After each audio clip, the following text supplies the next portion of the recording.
Maayong adlaw, ladies and gentlemen, no? Ako si Atty. Jumong bilang tig-defense sa akong kliyente nga si Goy ang nasasakdal. Kinsa man tawo'y gapasulod aning bataa, giingnan man tamong pangdagko ni nga hearing, pagawsa ni ninyo para makasugod na ta. Siya ang abogado sa unggoy nga nagtaban sa anak ni ante nga reklamador judger, so dili siya pwede pagawson. Sa unsang pagkaunsaa nga na abogado man ni siya, bisan ikaw pud dagway maglantaw, mura man naggasuot pa og pampers. Sa walay langan, judger, pwede bang ato na ning sugdan? Kay I'm a very busy attorney, so daghan pa kong kliyente nga gahulat sa ako Hatagan na lang nato siya higayon nga makadepensa sa iyang kliyente judger para madesisyonan na kung madala ba ni anti-reklamador ihang anak. Hala, sige, bahalag asa mo. Sige, isaysay ang imong sentimiento para sa imong kliyente nga kidnapper. So magsugod ta sa rason og nganong mikuyog ang babayi sa unggoy, is it because nga siya gipugos or is it because nabugtong bakos? Na lang tawa ra, wala gyud ni paingnan og mao ni atong kasturya. Asa man tong gikan ng nabugtong bakos? Way kapuslanan ning bataa. I'm not finished kay mo insert man kadayon oy. What amen sa nabugtong bakos?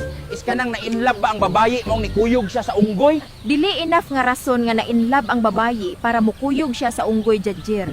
Og dili po ta sigurado kung inlove ba jud ang babayi.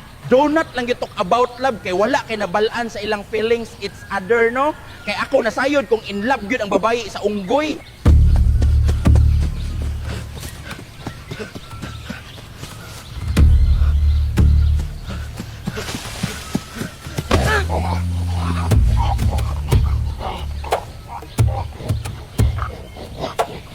Dili ko kontra nakadaog imong igsuong unggoy sa duelo. Unya dili pa nila ihatag ang bahandi. Asa si Philip o nganong naidwilo?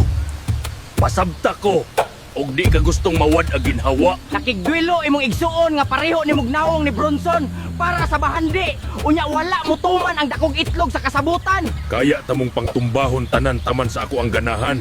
Pero aduna pa ko'y jutay nga kaluoy maong ihatag na sa ako ang bahandi. Sama sa ako ang ingon nimo. Walay bahandi nga mahatag. Ni anhi mong walay dala ug muuli mo nga walay dala. Dako ag salig nimo sa inyong tribo nga ang mga membro puro way puangod. Gatuog yun siguro kag makasugakod mo. Bisan unsa pa ang imong ipangtugyot sa amoa, pero andam mi tanan nga protektaran ang bahandi ni Lulong ug dili ikaw ang makababag niini. Dong Philip, ayaw na lang pakigubat dong. Kay akong lantaw, dili gyud nila ihatag ang bahandi sa imong lulo Cordapio. Hapsay lang ang baryo ug ang tribo. Kamo lang ang gusto og gubot, maong pamauli na lang mo. Kay sa usab, dili na mo ihatag ang bahandi. Walay gubat kung walay tikasan o kawatan. Dili na mo mga bata para storyaan. Kay nasayod na mo unsay kapaingnan ani.